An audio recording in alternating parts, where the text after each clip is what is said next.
sometimes you have to take that first step without seeing the entire staircase. And that is just so true to my journey in my life, because there was no guarantee.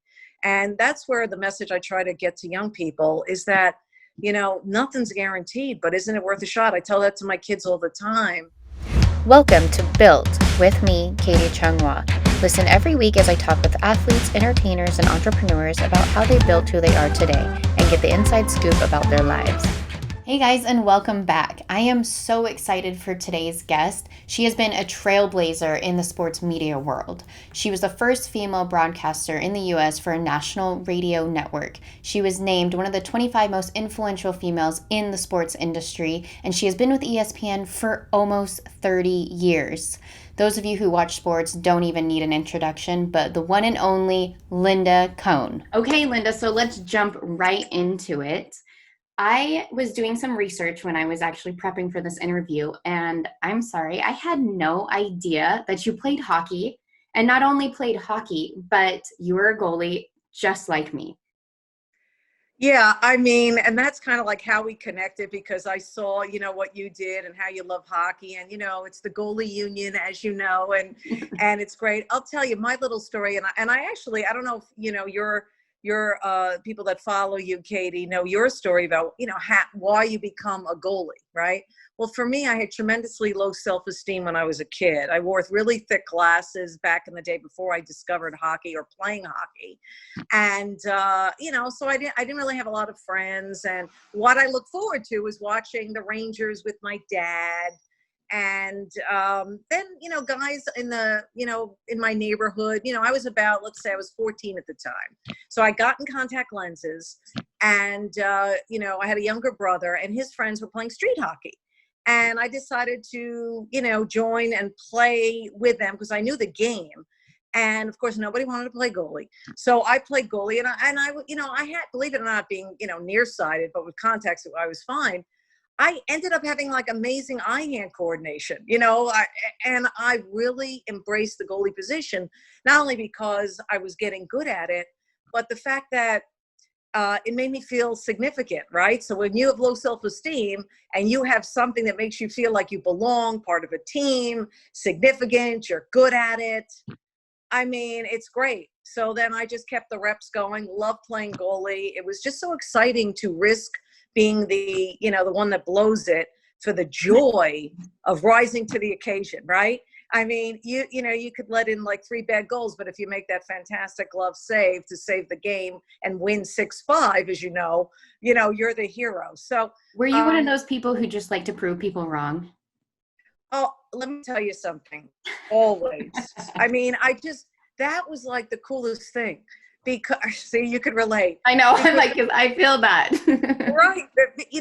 Because they're like, they can't believe it. They're in shock that, A, you're good at this position. So what was great about being a goaltender, besides everything I said about filling that void, is the fact that I use that in my career, meaning not just the knowledge of the game. I'm talking about blocking out the noise, right? The criticism, the people who didn't think a girl can do sports. Back in the day, they didn't think a girl can do sports, no matter how knowledgeable you were. But I was so used to when I was playing, and when I went to play ice hockey, when I transferred from street hockey to ice hockey, I was playing with boys that were a hell of a lot younger than me in an organized league, because they didn't let girls my age play with boys my age. So when I was, 15 years old, I was playing with 8, 9, 10-year-old boys, believe it or not, Katie. And I heard and saw like their mothers, like whispering and talking. Mothers, they should be excited that there's a girl playing with her son or against her son. And they were like, what is she doing there? So I learned to block out the noise, and that was a valuable tool as I entered my way, not only again playing on my high school team as a senior. I made the boys team in high school as a goalie. I was backup, but I still started about 8 of the 25 games. But it really helped me, so it helped me to let's put it this way. It helped me, those who believed in me, who were usually men, by the way, because there really, weren't a lot of women in positions. And one of those men was my hockey coach in high school.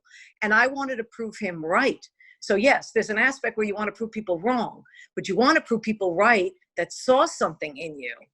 And I was like, I won't let you down. And that really was my whole kind of, not catchphrase, but it was my mission statement as I went through into the sports broadcasting field, because men gave me the opportunity, not all men, but certain men along the journey believed in me and gave me an opportunity, and I didn't want to let them down.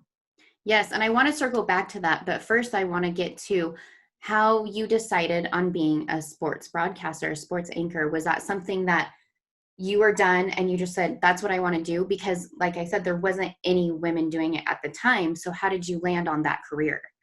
Yeah, great question. And as many times I'm asked it, it's still to me, you don't really realize what's in your head back then when you're young. So I went to college at a small state university of New York school called Oswego State, which is right near Syracuse.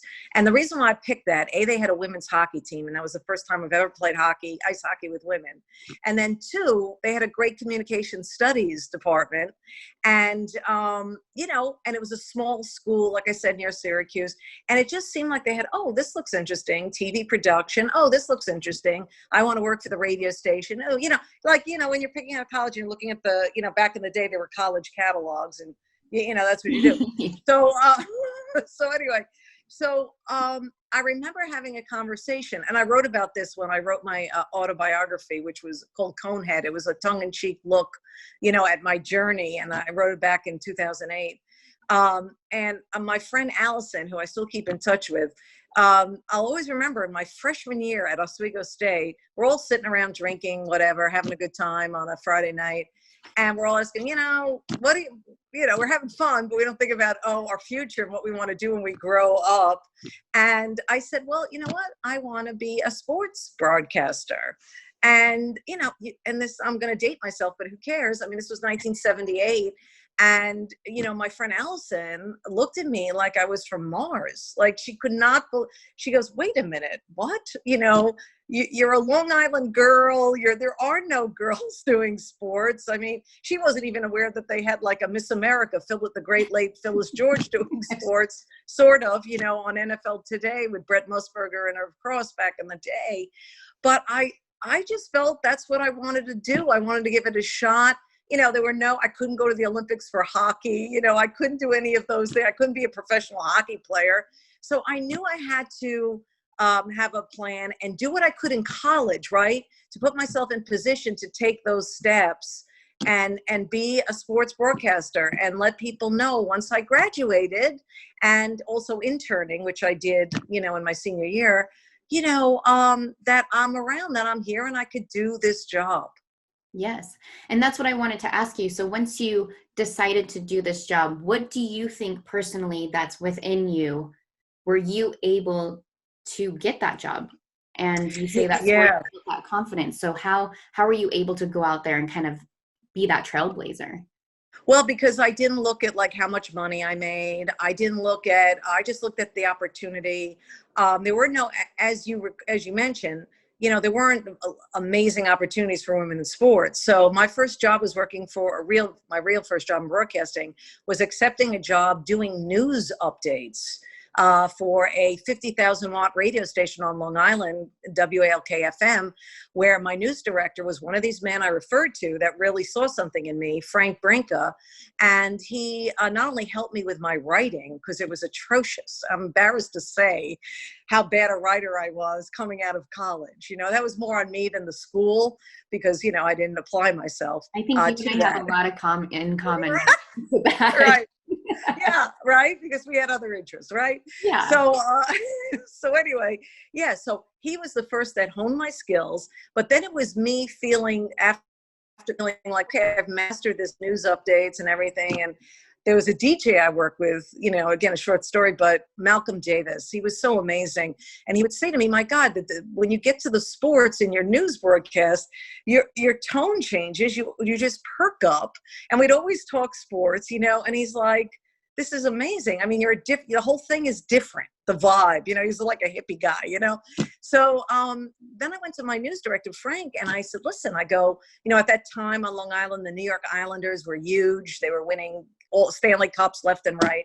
And I said, or actually they were at the end of their run, because I started with ALK in 82. So I think that's when it basically ended their run of cups around that time. So I said, listen, I will drive an hour there and back if you let me cover the Islander games. And all you have to do is pay for my gas. And I will file 45-second reports post-game on the game. Because the Islanders were the most popular thing at that time in that, where I was working for radio. And again, it was a 50,000 watt station. So long story short, he said, yes, who wouldn't? I mean, for $10, just pay for my gas. It's like nothing. So anyway, that is what I tell young people when I talk to them, because that put me in a position to meet people, to network. I saw all those guys that covered the hockey beat.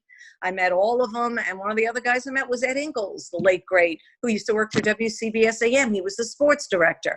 He saw something in me. He saw how I handled myself in the locker room like a professional, like I knew my stuff. And then he hired me to do sports updates out of New York City, weekends.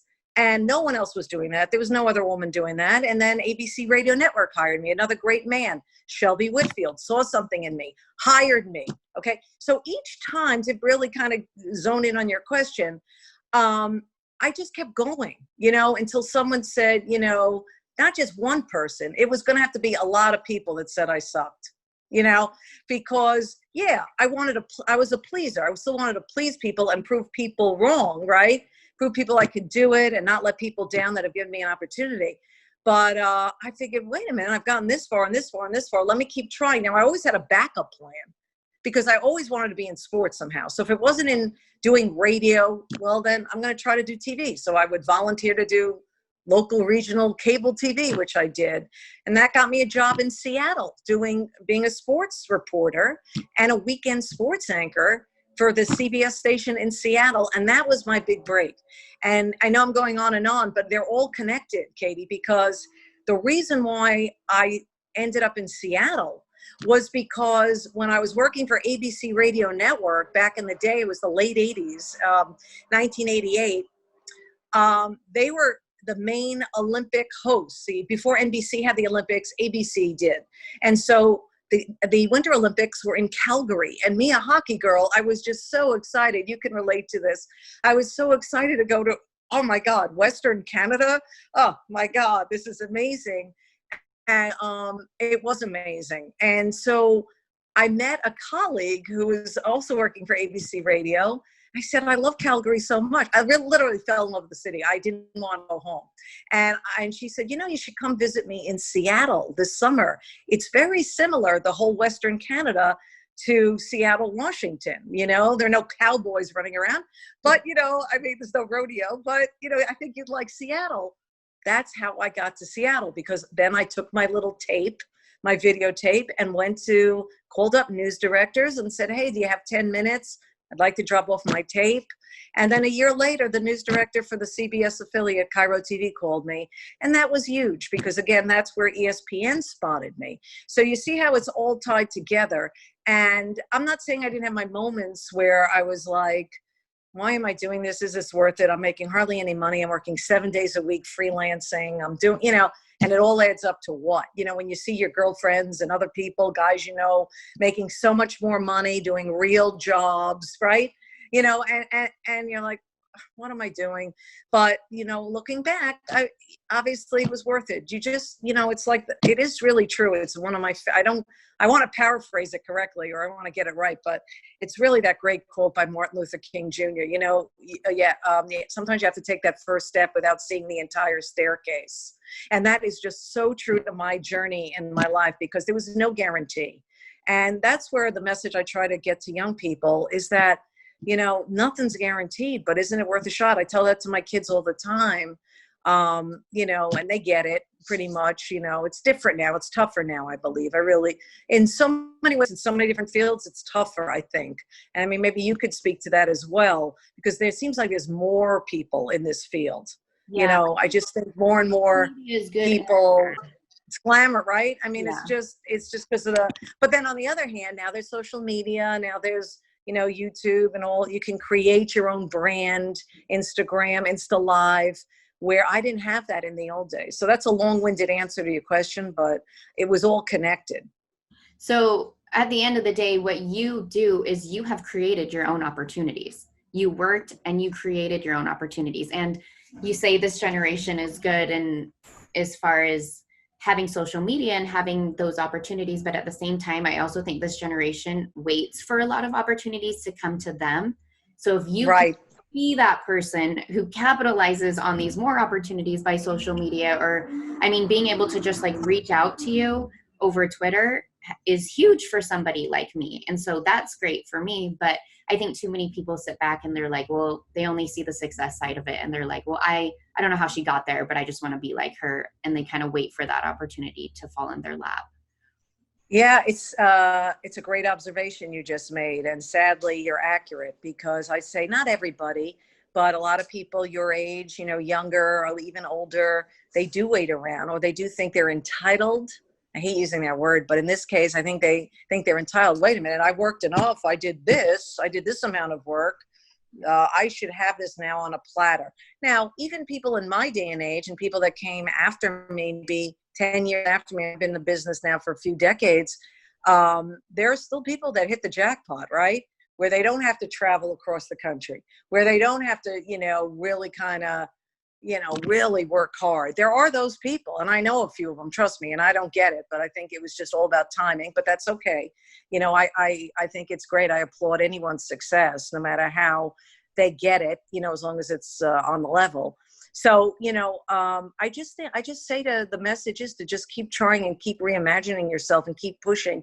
And it's hard not to get discouraged, but if you have passion for something, it makes it easier, because the alternative is like, I mean, my son knows everything about the NFL. He's so smart about the NFL. Yet, he came out in California to visit me at a month before the pandemic hit.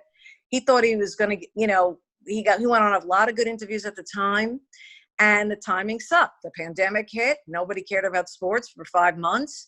He had to go to New Jersey and take a sales associate job with a pharmaceutical company just to get some sales experience. I mean, he's only 24. It was a right move for him, to get some experience in sales. I'm not recommending that to everyone, but the point is this. I mean, you have to be ahead of the game. You have to be ahead of everybody. That's why it's never too early. But even if someone who's, watching and listening now, if they're in college, they got to start networking and making contacts. And yes, it is easier with social media. And you know what? Just because 5 people don't respond to you, maybe that 6th person does, that kind of thing, because that can get discouraging. I remember those days when back in the day I was just, sending my tape out and I didn't hear anything. Or, there were people that, didn't like what they saw, even if they did take the time to see it and they didn't like it. And I had to deal with rejection. But I couldn't let that discourage me. Again, if everyone was saying I stunk, then I would have moved on to, all right, I'll stick to radio, forget the TV, I'll stick to radio. And then if radio didn't happen as how I wanted it to happen, then I'd be like, okay, maybe I could be in PR. So there was always a backup plan for me along the way.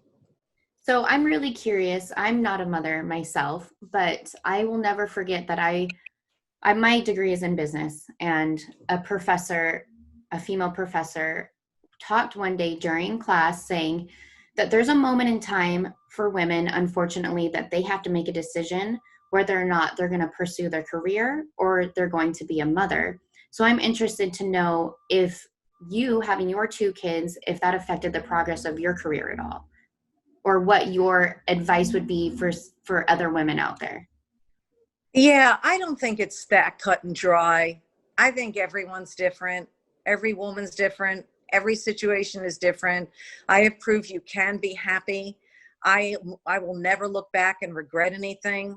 So I was, I had my kids later. Back when I had my kids, it was later, kind of, because, I had my daughter when I was 31 years old. And, but it really took a conversation I had with somebody. And I'll tell you, for me, it was a good story, because it really helped me. I was on that, like, again, that treadmill of like, okay, let's climb up the mountain. Let's climb up, not really enjoying the journey. I was already looking, okay, what else can I do? Right. Boom, boom, boom. And this was when I was out in Seattle. I basically had just gotten out there and I started covering, at that time, women's basketball was big at the University of Washington. They had a really great team at that time. They usually have good women's basketball teams. So they sent me out on the road and I met this freelance camera guy, young guy, maybe 2 years older than me at that time. And again, this was like 90, okay, when I was out in Seattle. And, we're sitting there having a drink after covering a game. And I was shocked to see this guy. He had like 3 kids, and I'm like, wow. And I said, I don't know if I'll ever be ready. I go, how do you know when you're ready? And I'm talking to a guy, I go, how do you know when you're ready, to have kids? And he turns and looks at me and goes, Linda, you never know when you're ready. There's never a great time. And he didn't mean that in a negative way. He loves his children and he loved his children telling me the story. But something triggered something in me, that conversation. And I'll never forget it. I forget a lot of stuff, but I'll never forget that conversation because that's what I was like thinking. I was waiting for some like light bulb to go on that, okay, everything is going to be a perfect situation. And yep, this will be the great time to get pregnant, type of thing. Well, that doesn't happen that way. So then that really helped me get over that hump. And it was a great thing, obviously, because then, and here's the thing. I went, after I gave birth to Sammy, my daughter, I went back to work pretty soon. I was working for KIROT in Seattle, like 3 months later.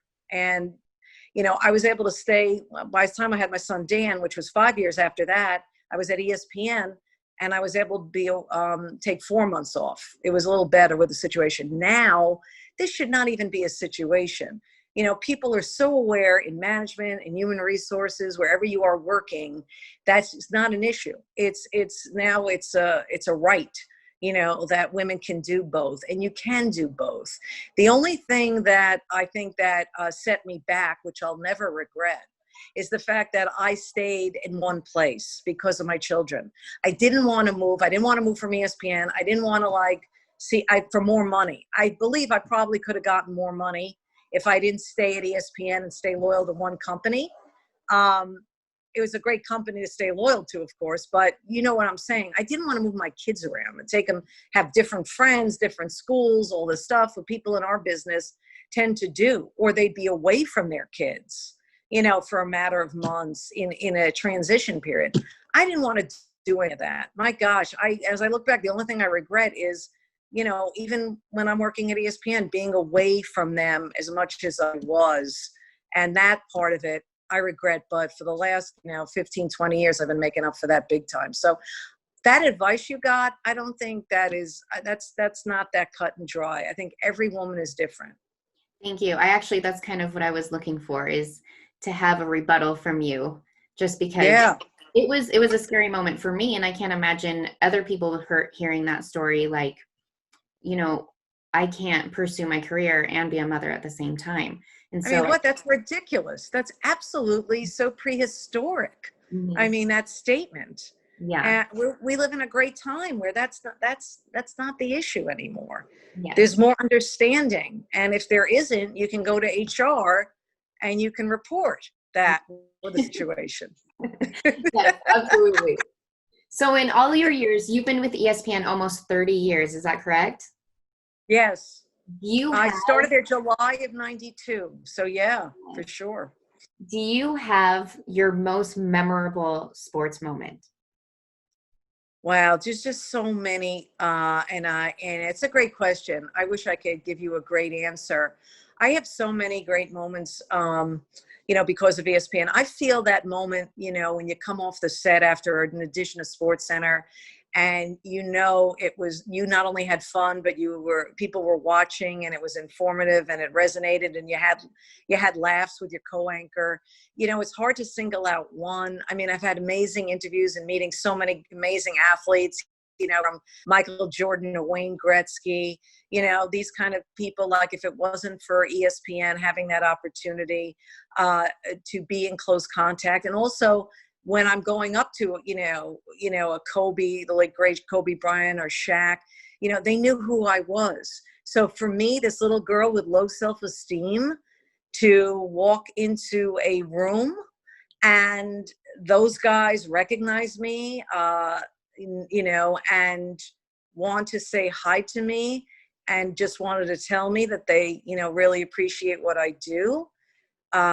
Those to me are the greatest moments. And not only with the athletes, but with sports fans.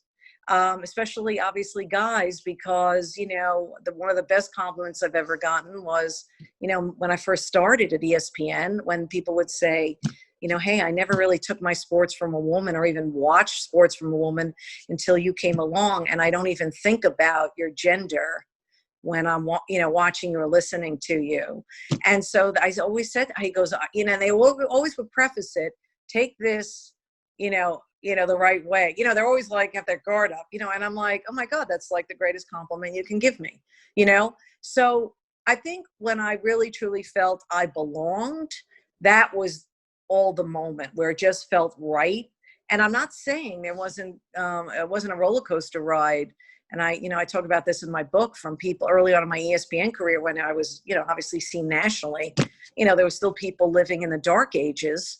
And a lot of times, some of them were women who were critical of me with what I wore, how I looked, what I said, how I stood.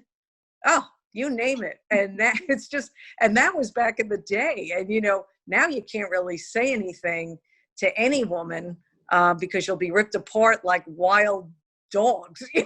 like anything, you know what I mean? Guys never understood the concept of like, we're getting ready for ourselves and for other women, not really you. They don't really understand that concept. Right. That's exactly. I know. That is a great point. That is awesome. But so anyway, yeah. So I'm sorry I didn't single one, but it's just the fact when, and then I'm still like I'm the little girl, I'm the girl, like the big sports fan. And, I still get excited when Eli Manning likes a tweet of mine. I mean, because I love Eli Manning so much, if he only knew how much. And he likes a tweet I did. And I'm like, oh my God, I take a screenshot and I show my son Dan. I'm like, oh my God, he knows me, he likes me. Well, listen, Linda, I don't doubt that someday we will see you getting some sort of lifetime achievement award on the ESPYs someday. So you've really been a trailblazer and you've made a name for yourself. And I'm sure these guys, even from watching you when they were little and have now become professional athletes themselves, just love being able to talk to you because they probably look up to you as much as you look up to them. And I am so glad that you're able to take some time to talk to me today. What do we expect from you? Because hockey season's starting in December, is that correct? December, January. I don't think anything's set in stone, but yeah, kudos to kudos, as you know, to the National Hockey League and Gary Bettman, Bill Daly, the Players Association, but most importantly, the players who made this amazing restart work to perfection. It was just amazing. It was just such great hockey. I still can't get over it. I mean, now I feel they can do anything and it'll be great. I can't believe they had back-to-back games. Yeah, I had a problem with that, actually. I know they wanted, I asked a few people about that, like people like in the know that were in the bubble, and both of them said to me it's because they wanted to get out of the bubble.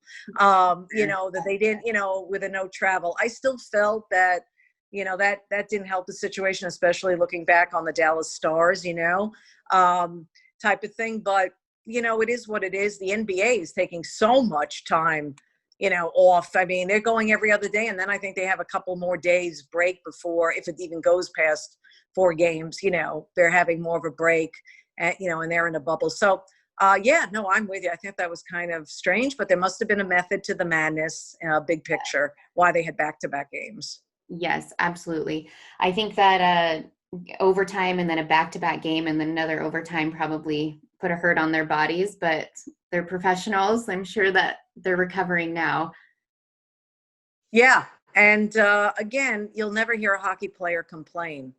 They're amazing humans. Yes. They are just so grateful, and they have such passion for the game, and they love to have fun. And I'm biased, but I always say hockey players are the best, and you probably say the same too. I And watching. they're just different. They're just you just love to hang out with them. You guys love hanging out with them. Girls love hanging out with them. They're just fun. Yeah. Well, when the season starts again and you're back on in the crease, I will be there to bring you coffee, whatever you need, just so I can hang out with you guys. Oh, that is so sweet. We'll have to figure out something. I'd be happy. And first of all, again, I'll say it again. I mean, kudos to you, Katie, because you're the perfect example of you're not sitting back. You're not waiting for stuff to happen. You're figuring out your strengths. One way to do it is doing an interview like this and the interviews that you do on your podcast, and why not? And that's why, I saw something in you. I'm like, I'm asked to do a lot of these things. I don't do them all. But I don't know, there's something there, and maybe the hockey connection definitely helped, Vegas, the whole thing. But, I just, this is what, just keep doing it. I'm here for you. If you have any questions or guidance, this is what's important to me at this stage. And FYI, and I'm just wanted to kind of circle back.